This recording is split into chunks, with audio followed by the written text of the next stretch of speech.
Hello everybody, I'm Dennis.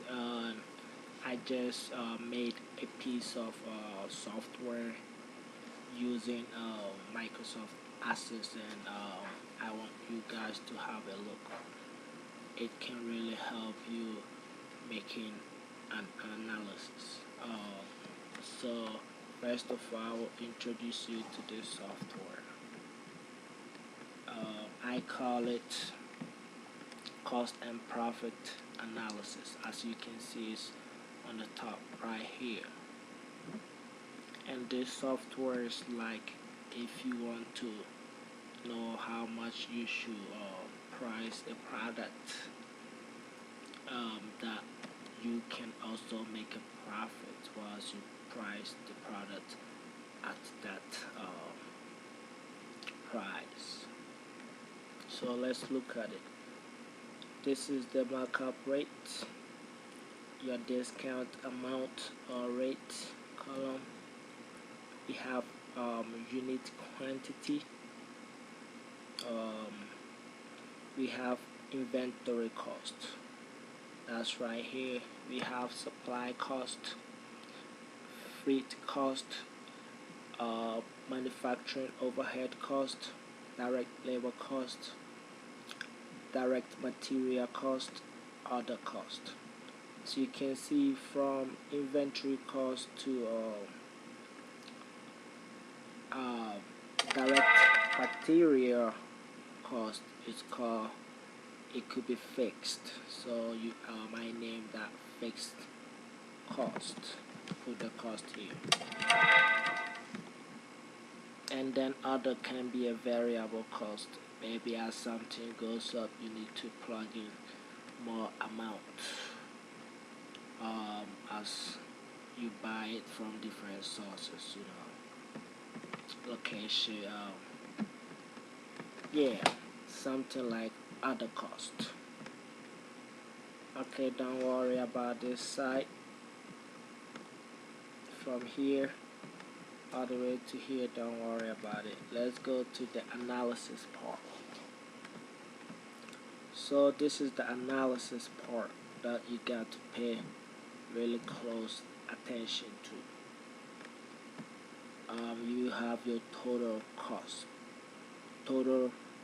per unit. That's if you buy one unit at the cost of $120, then the one will cost you $120 because it's one, and therefore it costs $120. Therefore, you get $120, and your cost per, that's the estimated cost at break even. That's the cost associated with this inventory. So that's the cost at estimate. That's if you sell it at $120, you don't lose, you don't gain. This is cost per item estimate at break even point. It's $120, you don't lose, you don't gain. And this is input, as this how much you're trying to sell this product. You should sell it for at break even. Let's say if you haven't marked it up yet, maybe you bought it this price for $120, then the item has a big value in the market, so you mark it up. Maybe let's say I want to mark it up 5%.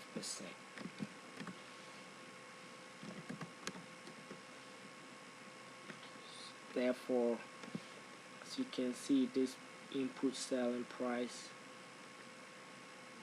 per item estimate is $126. This is the estimated price you have to sell your product, given the markup rate of 5%. Let's say the item has increased, so you give maybe 0.55. according to some analysis. Let's see. Then the items should be sold for 186, even though the total cost is 120. This is how much you should sell it for, and this is the output.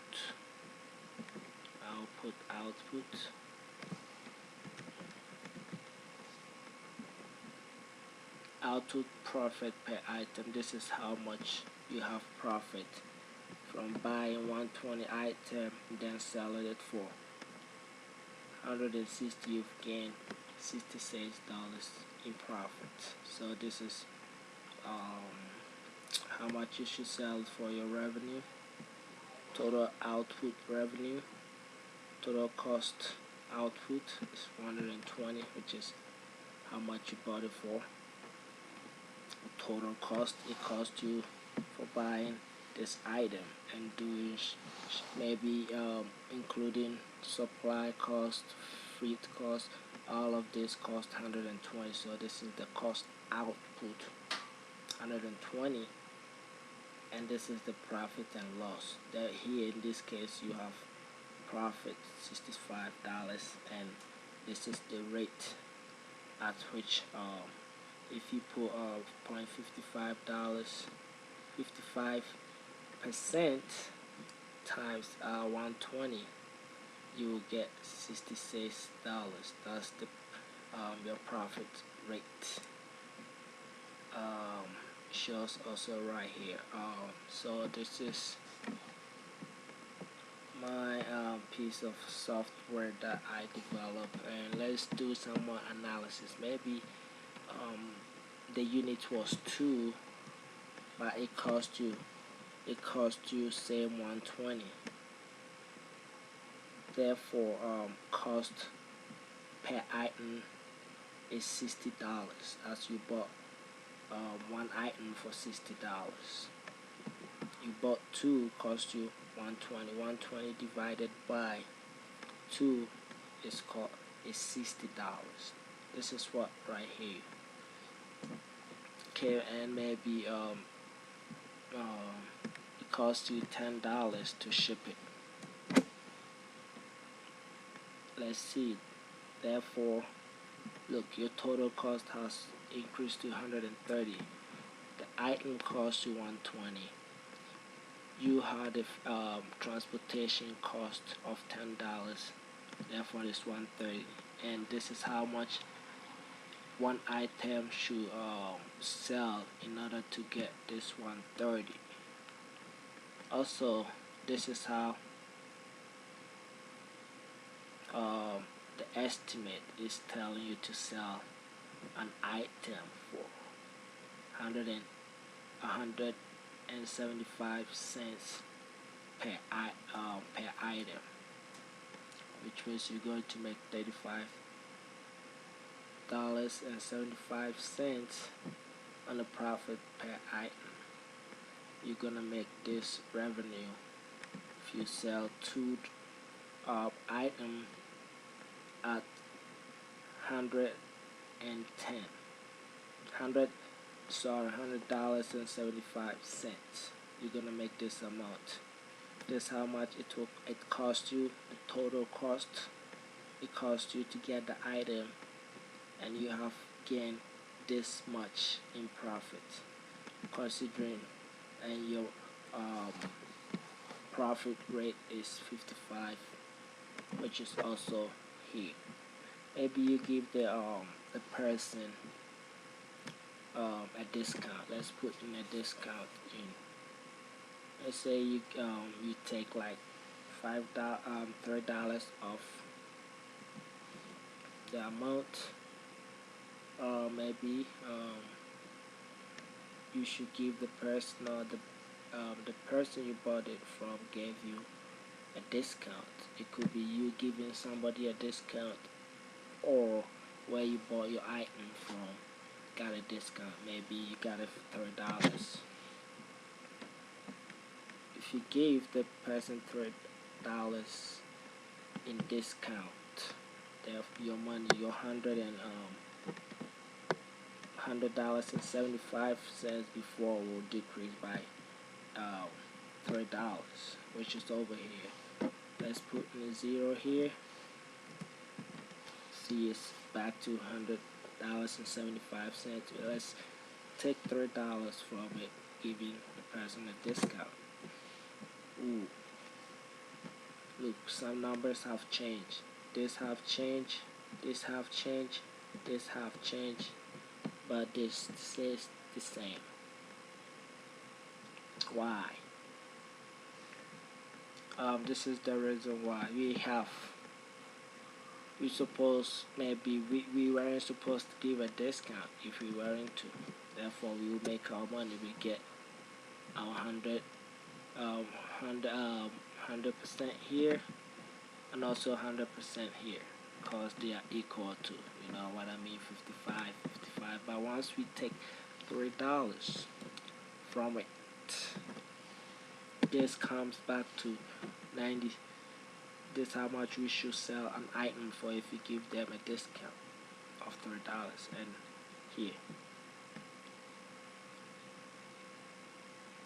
therefore, we have decreased our profit rate, but the markup rate we haven't decreased it. Our profit rate is what have gotten affected, and this one should be, I should name it profit rate. Sorry.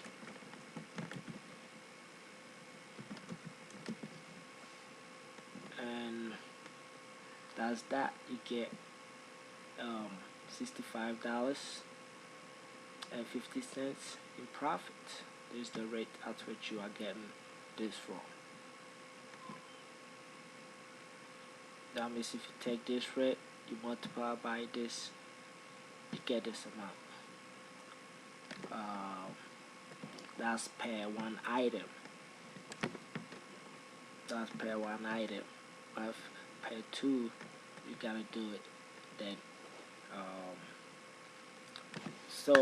I think I will leave it here, and we will continue next time.